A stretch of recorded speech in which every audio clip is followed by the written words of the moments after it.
Saudara, proses identifikasi korban ledakan pemusnahan amunisi tidak layak pakai di Desa Sagara, Kecamatan Cibalong, Kabupaten Garut, dinyatakan selesai. Seluruh jenazah korban telah diserahkan ke pihak keluarga Rabu siang.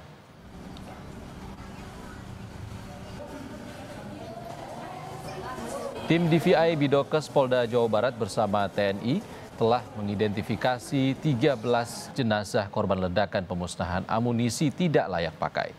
Kabid Mutu dan Akreditasi RSUD Pamengpek, Wowo Karsono, mengatakan setelah proses identifikasi selesai, RSUD melakukan sterilisasi dan pembersihan sisa-sisa proses identifikasi.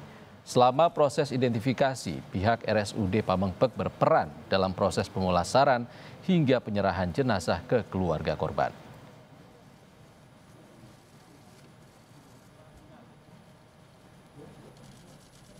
Mengenai identifikasi, sepenuhnya sudah dikerjakan oleh tim DPI Polda Jabar. Jadi kami melakukan pemulasaraan untuk 13 korban dari kejadian kemarin dan sepenuhnya sekarang sudah selesai di keluarga masing-masing untuk proses penguburan dan lain-lain. Kita kurang lebih 2 hari, seluruhnya adalah dalam kondisi meninggal dunia. Jadi tidak ada korban yang mungkin masih hidup masuk ke rumah sakit Pamengpek.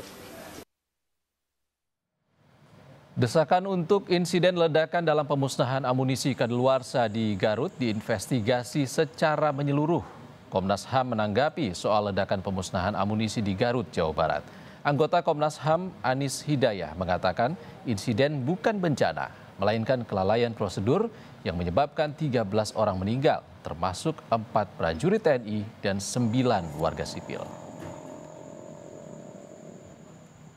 Tidak bisa dianggap bencana atau musibah gitu ya, karena peristiwa yang mengakibatkan sekian nyawa melayang atau hilang itu patut dipertanyakan. Dari sisi prosedur itu yang penting untuk dipertanyakan gitu ya.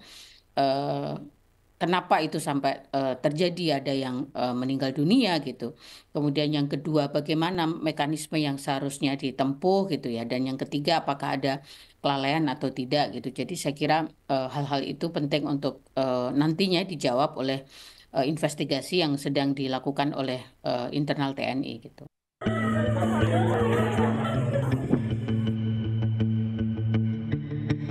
Korban pemusnahan amunisi di Garut dikebumikan, diantaranya korban sipil yang merupakan adik kakak Anwar, Munawar, dan Iyus. Pemakaman diiringi isak tangis keluarga dan kerabat korban. Jenazah kakak beradik ini dimakamkan bersebelahan sesuai dengan permintaan pihak keluarga.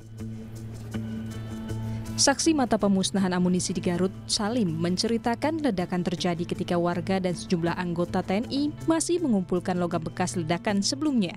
Peristiwa ini juga merenggut adik kandungnya. Saya baru datang, baru datang belum ngetiin kendaraan, belum Pak. Saya juga belum turun dari motor itu. Tiba-tiba itu udah meledak.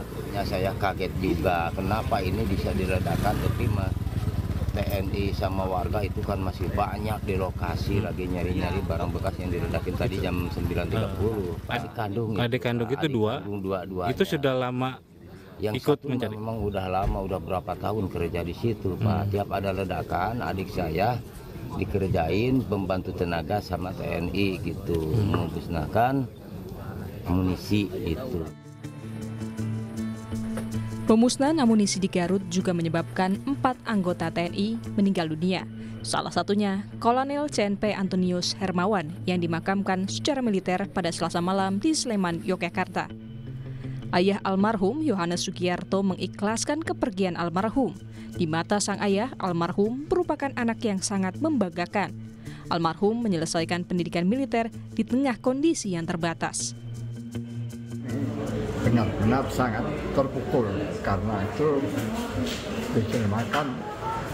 Kebetulan kita ini kan orang nggak mampu atau boleh dinamakan